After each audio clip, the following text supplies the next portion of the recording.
Welcome to Roofwriter Academy's tutorial video on how to order Eagleviews inside your Xactimate and why those matter.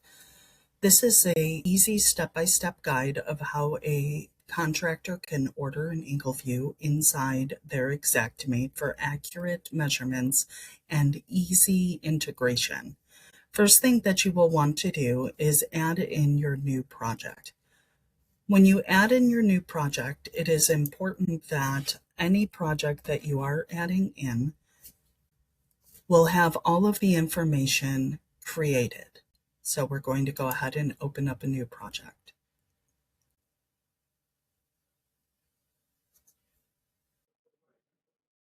While the system is opening up, please gather all of your information for this specific job. You are going to want to fill out all of the initial areas before you order your Eagleview. It is highly recommended that regardless if you have a price list that is on your location here, that every time you go in, you look up your price list by your zip code. 32218 is my personal zip code, and I will use me as an example. This allows you as a contractor to have correct measurements as well as correct pricing for the time of the job. Select your tax jurisdiction and hit done. The next thing that you will want to do is fill out all of your insured's information. As you can see here, it'll tell you on the right-hand side if you have violations, meaning there is a section of this that was not filled out properly. You want to make sure that you have the full email, full address, telephone number, your date of loss filled in, as well as your date received, contacted, and inspected by you. You'll be able to put in your claim rep information, your estimator, and you as the contractor. You will then go into your coverage and loss. Under your coverage and loss, you always want to make sure that you fill out your claim number. That'll be important when ordering your Eagleview. If your claim number is not in the system, then it may or may not allow you to pull an Eagleview depending on the parameters that you've set. You also want to make sure that your policy number is added. Oftentimes, contractors do not have a policy number. So in this slot, I always put the insurance carrier's name.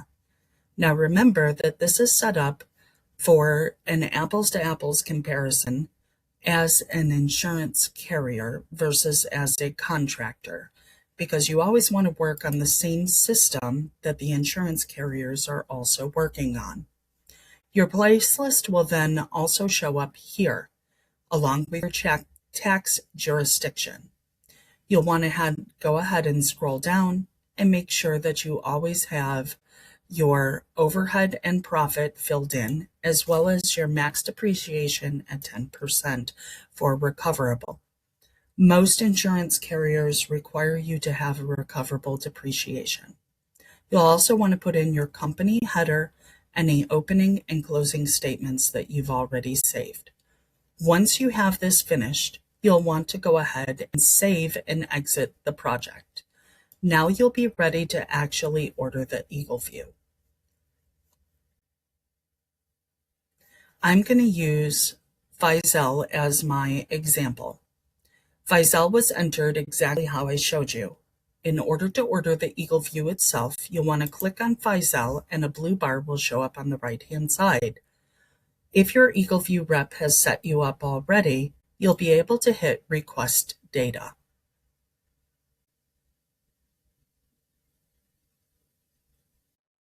The request data will go into this screen here. At this point, you have the ability to request roof and walls or roof. For this project, we are only doing a roof. I'll be able to go ahead and take a look at it, make sure that there is nothing in here that is missing. It says here my email is missing, so I will go ahead and put in my email. I then have the ability to go ahead and hit submit. This will then allow me to submit the Eagleview order. It'll say submitting request service. Give it just a few seconds, and it will show up here that there is a notice of creation. You'll be able to check this on any one of your jobs. Now comes the hard part, patience. Usually it takes, depending on the area, anywhere from 20 minutes to 24 hours for your Eagleview to actually upload into the system. So go ahead and let it do its thing and work on your next portion of the project. This will allow you to see that you have requested the data for this specific job type. I'm going to go ahead and close it, and now I get to go ahead and wait about 20 minutes. So go get yourself a cup of coffee. I'm going to go ahead and pause the video for you, and as soon as the Eagleview shows up in about 20 minutes or so, we'll go ahead and continue so I can show you the next steps. So now that the Eagleview has been imported into the project, I'm going to go ahead and open up the project. On the left-hand side, you'll see claim information, estimate, photo, document, tools, and complete. We're going to go into estimate, and we're going to click on the sketch. Up in the left-hand corner, there will be a little yellow box. That little yellow box will allow you to import the sketch. So I'm going to go ahead and click the little yellow box, click on Eagleview, and hit import. Once I do so, the sketch will show up here inside the sketch window. Once you have that sketch in the window, now we can go ahead and go into estimate items. If you are using macros, this will make everything extremely easy for you. See my tutorial on macros in a different section.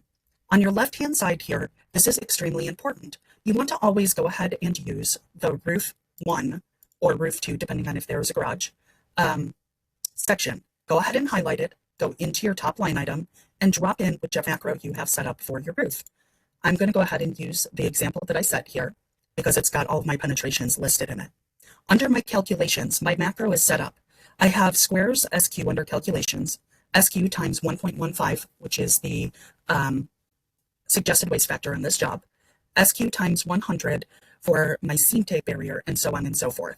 Once you have those calculations in, they will pull directly from your Eagleview that you have imported into your sketch. You do not have to enter any of the numbers. The only numbers that you will have to enter will be your penetrations because Eagleview cannot pull penetrations. So I went ahead and I pre-populated that for you. The next and most important thing is down here. There is a line item that is set up for digitally imported third-party sketch, and it is a bid item. You can go to the right-hand side, and depending on what it is you pay for your Eagleview, you can put your price in there. Once you put your price in there, it'll go ahead and populate that line item. You then have the ability to go under notes. This is really important. You want to add in a note that says line item, Eagleview used as industry standard imported into the sketch. Once that is added, go ahead and add it to your line item. The next thing you will want to do is click over here on your left-hand side. You will click on image, and you can upload a snip image of the receipt that you paid from Eagleview to prove the amount that you have spent on that. This is now considered a hard cost for this job. When that happens, the insurance carrier pays for hard costs on a job. Go ahead and hit add. And just that quickly, as long as you have all your penetrations on the side, you now have a full Xactimate written in minutes versus hours. I can now go into my reports, resequence my line numbers, go to the top and click on sketch. Make sure that you have the roof annotations box clicked. That will add your Eagleview into your report for your carrier to look at.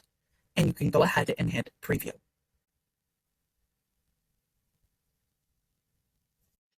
Once you hit preview, this is what your estimate will look like. It will have your roof annotations show up here. It will have all of your measurements, and if you put in any notes for code compliance, like I do, those will also show up. But more than anything, it also has your third-party sketch integrated into the system so that you can get it paid for. Hopefully this will help you make sure that you are using Eagleview to its greatest advantage, and that you are making money while using Eagleview and getting your items paid for properly.